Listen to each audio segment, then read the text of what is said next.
Hey guys, today we're going to be talking about derivatives of inverse functions. We're going to be going over the three methods of finding them and when is the appropriate time to use it. So let's just go right into it with an example. Given that f of x is equal to x squared plus 1, we want to find f inverse prime of 2, okay? So let's start with what I call the classical method, which is method 1. So this is just using the pre-calculus method of finding inverse functions. F inverse of x, what is that? So what we first want to do is swap x with y, okay? So we know that f of x is just y. So we swap them both, and we get that x is equal to y squared plus 1. So then we want to solve for y. So we get that x minus 1 is equal to y squared. And then we square root both sides. We get y is equal to the square root of x minus 1. So you might be thinking that we have to take the positive and negative root, but according to this function, if for it to be a function, it will only take the positive root. As you can see, this is what our original function looks like. And since we can't have a square root of negatives, it will just be this. Okay, so now we have our inverse function. So all we have to do is just simply differentiate it. So f inverse of x prime is equal to 1 over 2 times the square root of x minus 1 times the derivative on the inside, which is just 1. So here we have it. So what we just have to do is just plug in our 2 minus 1, which is just 1/2. And this is our answer. So let's just put this over to the side while we go over method 2. So we call method 2 implicit differentiation, which you should all be familiar with. I'm gonna use our original function just to show that it works for every type. But when you would use this, you would use this for like higher order functions where it's comes to be more difficult to use our classical method.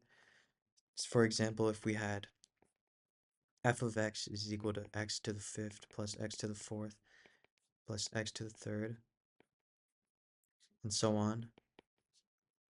Like, how would you even start to find the inverse of this? It would take way too long. I don't even know. It is possible, but it's just much more difficult. Well, we start with swapping x with y, just as we did originally.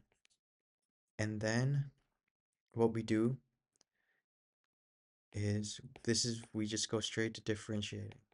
This evaluates to 1, and according to the chain rule, this is just 2y times dy dx, and a constant just differentiates to 0.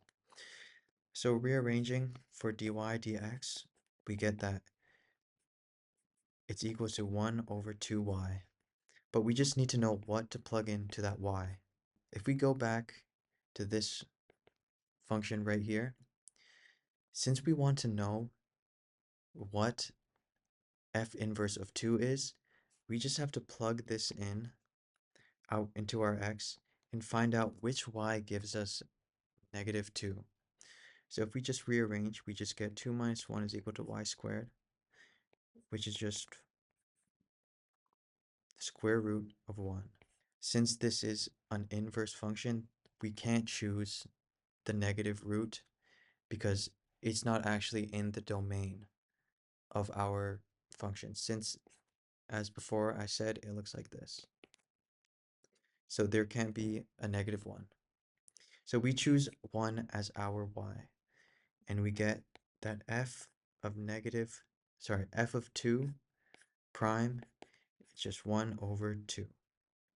Okay, So that is method two. Put that to the side.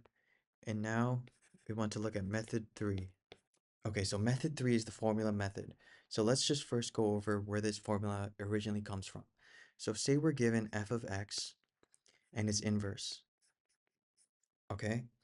So we know that if you take f at its inverse, they just cancel each other out to give you x, right?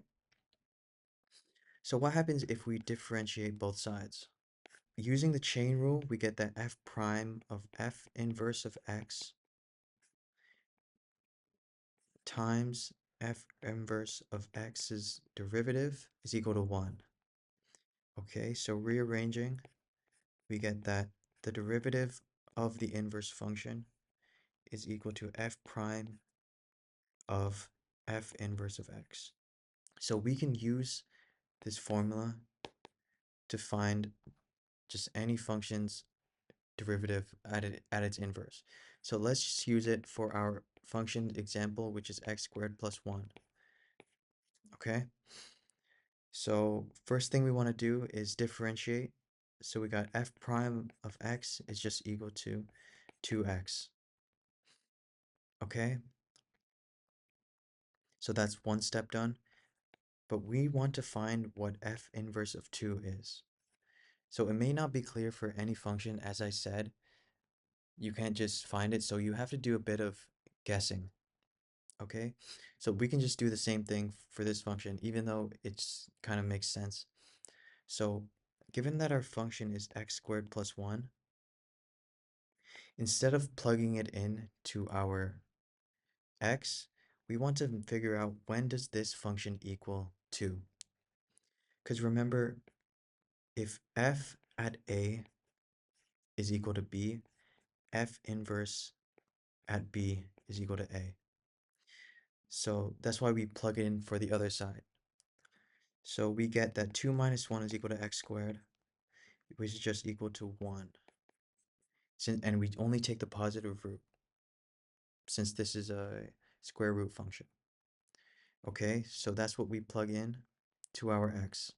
So 1 over f prime, which is, we know that f prime is 2, and then we take that, plug that in, we just get 1/2. And that's our answer. So as you can see, with all three methods, we still get the same answer for each. Thank you.